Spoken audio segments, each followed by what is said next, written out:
Waraanni mootummaa Itoophiyaa fi hidhattoonni Amaaraa lammiilee nagaa irratti ajjeechaa raawwachuu adda bilisummaa Oromoo ibse. Adda bilisummaa Oromoo ijoo dubbii mata duree lolaa deddeebiin uummata keenya irratti banamee lubbuu qulqullootaa galaafateef kan itti gaafatamu mootummaa PP'tu jedhuun amajji 5 bara 2023 baaseen waraanni mootummaa Itoophiyaa fi hidhattoonni Amaaraa faannoo jedhaman namoota nagaa irratti deddeebiidhaan ajjeechaa raawwachuu ibseera. Ibsa isaa kana keessatti mootummaan amma aangoo biyyattii qabatee jiru waggoota 5 darbaniif gaaga'ama ulfaataa uummatarraan ga'aa turuusaa yaadachiiseera.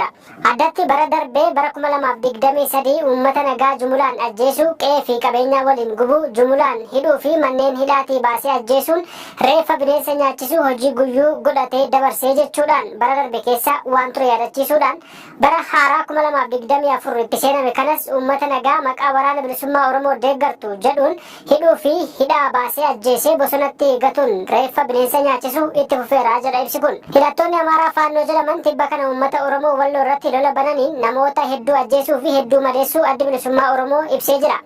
Ajjeechaan kunis tumsa raayyaa ittisa biyyaatiin kan raawwate ta'uu akeekuudhaan humnoota Amaaraa faannoo jedhamanis kan ijaaree fi hidhachiise mootummaa Itoophiyaa ta'uu ibseera.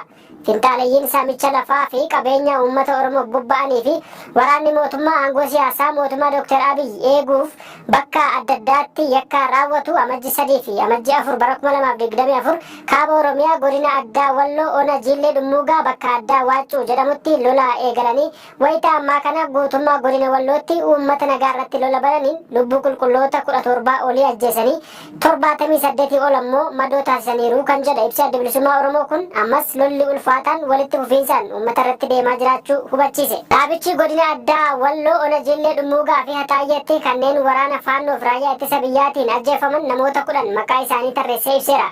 Akkasumas namoota madaa'anii yaalarra jiran maqaa namoota 21 ibsa isaa kana keessatti eereera. Bifuma wal fakkaatuun gaafa amajji 1 bara 2024 waraanni mootummaa Itoophiyaa lixa Oromiyaa godina Wallagga lixaa gandoota aanaa Beegii jala jiran keessa uummata nagaa maqaa waraana bilisummaa Oromoo waliin hidhata qabdu jedhuun funaananii hidhuudhaan isaan keessaa namoota 8 halkan hidhaarraa baasuun ajjeesanii bosonatti gatuudhaan bineensi akka nyaatu taasisuu adda bilisummaa Oromoo ibsee jira. Namoota ajjeefaman jedhe keessaa maqaa namoota 4 tarreesseera. Adda bilisummaa Oromoo gochaa suukkanneessaa fi bineensummaa akkasumas lola cubbuu walitti fufiinsaan waraanni mootummaa bilisiginnaa uummata keenya irratti raawwatu cimsee balaaleffataa duras dhaabbataa jedheera. Uummanni Oromoo bal'aan keessaa fi alaa lammiileen Oromiyaa waliigalatti uummattootni biyya kanaa haqaa fi kabajamuu mirga dhala namaa jecha uummanni Oromoo bal'aan keessaa fi alaa lammiileen Oromiyaa waliigalatti uummatni biyya kanaa haqaa fi kabajamuu mirga dhala namaaf jecha mootummaa uummataaf naatoo hin qabne kana akka balaaleffattanii fi gocha isaa kana dura akka dhaabbattan jabeessinee dhaabnaa jedha ibsi kun. Akkasumas jaarmiyaaleen siivilii dhaabbileen mirga namoomaa fi hawaasni idil addunyaas akka dura dhaabbatan waamicha taasiseera. Adda bilisummaa Oromoo irra deddeebiidhaan waraanni mootummaa Itoophiyaa lammiilee nagaa irratti ajjeechaa suukkanneessaa raawwataa turuu fi raawwataa jiraachuu ibsaa tureera. Mootummaan Itoophiyaa garuu gama isaatiin himannaa dhaabichaa kana waakkataa tureera. Yuunivarsiitiin Madda Walaabuu mana barumsaa Alii Birraa magaalaa Roobeetti argamuuf deeggarsa kompiitaroota 15 piriintaraa fi meeshaalee barnootaa garaagaraa taasisuu beeksise. Deeggarsi taasifameef rakkoo kanaan dura ture haga tokko furuun qulqullina barnootaa mirkaneessuuf gahee guddaa akka qabu barattootaa fi barsiisonni mana barumsichaa himaniiru. Faawundeeshiniin Alii Birraa erga hundeeffamee baatii muraasa keessatti manneen barnootaaf deeggarsa meeshaalee barnootaa adda addaa taasisuu cinatti manneen barnootaa ijaaruudhaan barnoonni bakka hundatti akka qaqqabuuf tumsa taasisaa jiraachuun ni beekama. Ajajaan waraanaa Sudaan Jeneraal Abdul Fattah Al-Burhaan humna addaa Sudaan waliin araarri akka hin jirre ibsan. Hoogganaan mana maree ce'umsaa fi ajajaan waraanaa Sudaan Jeneraal Abdul Fattah Al-Burhaan kan isaan waliin wal waraanaa jiru humna addaa Sudaan waliin araarri akka hin jirre ibsan. Al-Burhaan lolli baatii 9f humna addaa fi raayyaa ittisaa Sudaan gidduutti gaggeeffamaa jiru kan itti fufu ta'uusaa kaleessa dubbataniiru. Ajajaan humna addaa Sudaan Jeneraal Hamdaan Daagaloo yookiin Hameetiin torban kana keessa waamicha dhukaasa dhaabuu dhiyaate fudhatanii irratti waliif galanii turan. Haa ta'u malee ajajaan waraanaa Sudaan garuu humni kun Daarfurii fi bakkoota birootti yakka waraanaa raawwachaa jiraachuusaa addunyaan waan ilaalaa jirtuuf humna kana waliin waliigalteen hin jiru jedhan.